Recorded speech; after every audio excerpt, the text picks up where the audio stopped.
Hey there Starseekers, Luke here, hope everyone's doing alright, and welcome back to the channel, where today we're taking a look at a game called Night Squad 2. It's a chaotic multiplayer arcade game where up to 8 players can go head to head, battling for point supremacy across 13 different game modes and a variety of arenas. Adopting a top-down Bomberman-like perspective, the game features a ton of different power-ups and modifiers which allow you to customise each match, ensuring that no two battles will play out the same way. But how well does the game perform on the Switch? Is it as fun as it sounds? And should you add Night Squad 2 to your roster of great party games, or stick to the likes of Mario Kart and Super Smash? In this review I aim to answer those questions, so hit like and subscribe if you enjoy my content and want to see more, and let's get into it.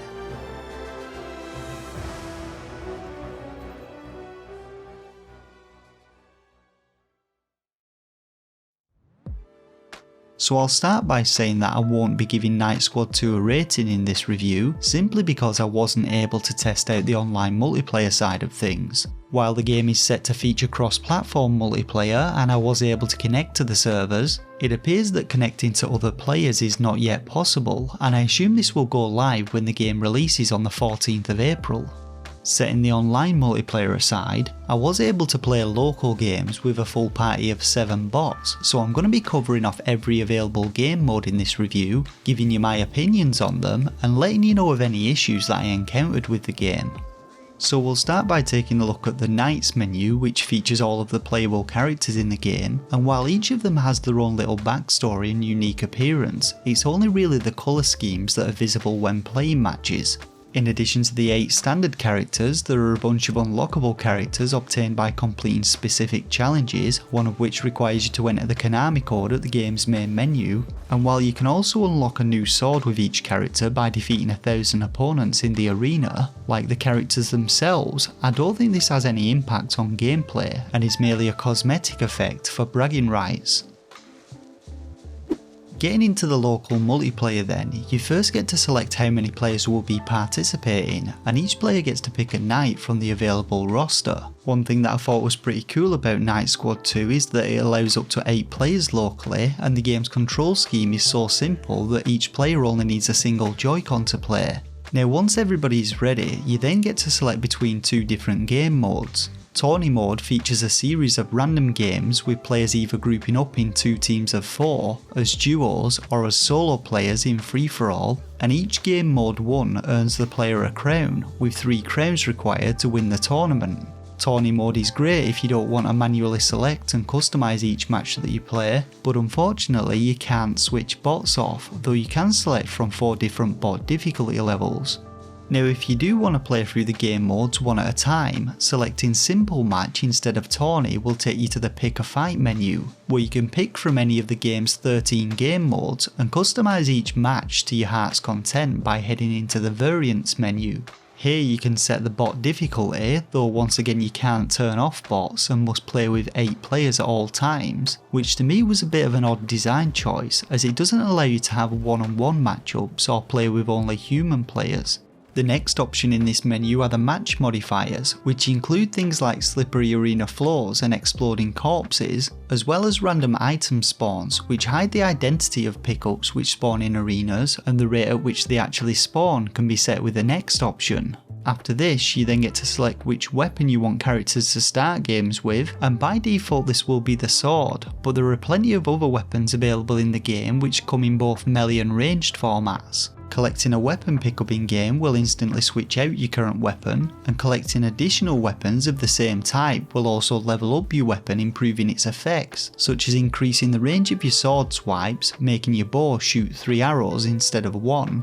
or increasing the blast radius of mines. Overall, I thought there was some great variety to the game's weapons, though some are way more powerful than others, and things can get especially chaotic when everyone has rocket launchers or mines and the exploding corpses modifier is also turned on. Now the final setting in the variants menu lets you toggle the spawning of specific items on or off, and these include all of the weapon pickups as well as several unique active items, including things like the reset, which instantly removes everyone's equipped items, ice curse, which freezes everyone apart from the collecting player into blocks of ice, and kamikaze, which causes you to charge at high speed, killing any player that you touch before you yourself explode.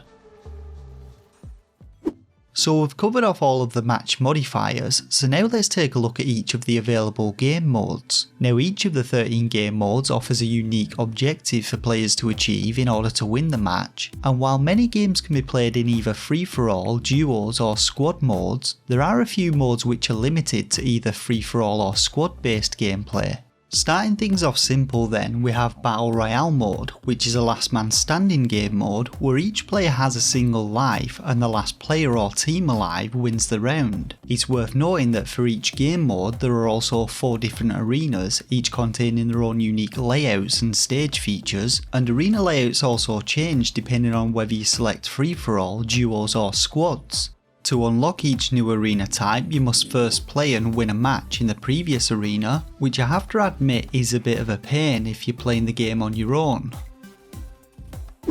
Moving on to the next match type, we have Capture the Grail, where a single grail spawns in the centre of the arena and players must collect the grail and then return it to the spawn in order to earn points. Similar to Capture the Grail, we also have Capture the Flag mode, which can only be played as a squad, and each team must defend their own flag whilst attempting to steal the enemy's flag and escort it back to their own base to score points. Next up we have a game called Soccer, which as you might have guessed requires players to push a soccer ball around the arena and guide it into their opponent's goal to score a point. This mode can actually be quite frustrating when it comes to directing the ball, and things like the Ice Cube power-up can give teams a huge advantage in this mode. The next mode is another simple one called Gladiator, which is essentially this game's version of King of the Hill, whereby players score points as long as they remain in the Golden Crown area in the centre of the arena.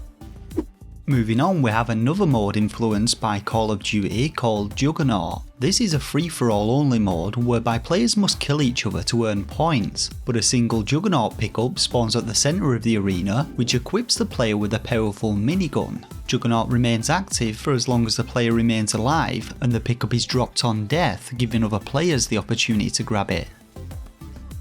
Next up we have Domination, whereby players must walk over targets on the arena floor to light them up with their team colours. Points are then earned over time based on the amount of targets the player controls, and I found this mode was best played as either duos or teams. Crystal Rush is the name of our next game mode, which is a squad based game type where players must grab a drill pickup from either their own or their opponent's spawn area and use it to destroy the 3 enemy crystals. The team which destroys all 3 crystals first wins the match. Up next we have a very chaotic game mode called Soul Hunter, where each time a player is killed they release a soul which must then be carried back to a team's spawn location in order to earn points. Carried souls are transferred between players each time they die, and the tides of the game can turn in an instant if a team manages to snag a huge load of souls in one go. The next game mode is called Race, which is actually my least favourite mode. In Race, players must perform a set number of laps around the arena to win the game, but upon dying, players respawn where they died, and while there are yellow checkpoints in the arena which speed up the movement of trailing players, one player can gain and maintain an advantage over the others if they happen to get ahead at the start of the race. Moving on, we have a game mode called Minion Master, which is actually a pretty interesting game mode influenced in part by MOBAs like League of Legends and Dota 2. In this mode, killing players will spawn minions at your base which are then released at set intervals, and these minions will then make their way towards the crystals situated in the opposite team's spawn point. Teams must focus on killing both enemy players and their minions, as only minions can attack the crystal, and if your crystal is destroyed then you lose the match. Our penultimate game mode is called Payload, and this is a squad based mode which kind of acts like a tug of war game where a single minecart is situated at the centre of the arena and teams must remain next to the cart to push it into their opponent's spawn point. Payload is quite a difficult game mode to win as the arena features very narrow choke points and respawn timers are quite quick, meaning you spend a lot of time just trying to get past these areas. Our final game mode is called Painter, and this mode reminded me a lot of Crash Bash, a Crash Bandicoot themed party game released in the year 2000 for the original PlayStation. In this mode, as players walk around the arena, the floor is painted in their team colour, and walking over tiles painted by other players or teams replaces it with your own colour. Whichever team has the most paint down when the timer ends wins the game, but there is however an element of strategy involved here, because if you manage to paint tiles in a circle and then join them up, all of the tiles inside the circle will then switch to your team's colour, which can instantly turn the odds in your favour and bag you a win. So that's about it for local multiplayer. So how did I find gameplay in Night Squad 2, and what if any issues did I encounter? Well, first off, I thought the game was a lot of fun. There was some great variety to its game modes, and each of them appeared to be well balanced, so bar race mode and possibly soccer, I'd say that you're likely to play all of the game modes and not just stick to playing a few specific ones. When it comes to the game's combat, which plays a pretty important role, thankfully it's also pretty fun, and I thought there was a good selection of weapons and pickups which were all enjoyable to use. While I found using only a single analog stick to both move and aim my attacks was a little tricky and I think the game could have benefited from twin stick controls, I understand that this decision was made so that only a single Joy-Con is required to play the game. On the topic of bots, while I understand that Night Squad 2 is best played with a full party, I would have liked to have had the option to turn bots off. When playing with them in game modes like Battle Royale or Juggernaut, they perform quite well, but in objective based game modes, their AI isn't great, and more often than not they just focus on killing other players rather than contributing towards the actual objective. Moving on finally to the visuals and sound, both of these are actually pretty decent. While the visuals themselves are quite simple, we do get some nice particle effects and explosions, and the game's frame rate remains solid throughout the majority of game modes, but I did notice a few drops in frame rate when playing Minion Master mode, especially when large numbers of minions spawned into the arena. Audio wise, the game has some nice sound effects for each of the weapons and pickups, and I felt that the fast paced music was also very fitting for the nature of the game. Overall, Night Squad 2 is a great party game which offers plenty of variety with its game modes, arenas and modifiers. Having 8-player local multiplayer means that there'll be less passing around of controllers if you happen to have a get together with a large group of people, and with all players sharing a single large screen, you won't be straining your eyes as is often the case with split screen multiplayer games. I'll end this review by saying that Night Squad 2 is best enjoyed with a group of human players, and it's unlikely that you're going to often be able to fill the spots locally. As I said before though, crossplay support is on its way, which should allow Nintendo Switch, Xbox and PC players to play together, so let's hope that when it arrives there's enough of an online player base for you to compete with, and that you're not stuck playing against bots in the majority of your games. Night Squad 2 releases on the 14th of April, and you can pick it up from the UK Switch eShop where it's usually priced at £11.69, or from the US eShop where it's usually priced at $14.99. Alternatively, the game's also coming to Xbox, the Epic Games Store and Steam. And that's about it for this review of Night Squad 2 on the Nintendo Switch. Don't forget to hit that like button if it helped you out, leave your comments and opinions down below on both the game and the review, and subscribe to support both me and the channel and be notified of new reviews that I publish every few days. For now though, I just want to thank you all once again for watching, and until next time, take care of yourselves and game on.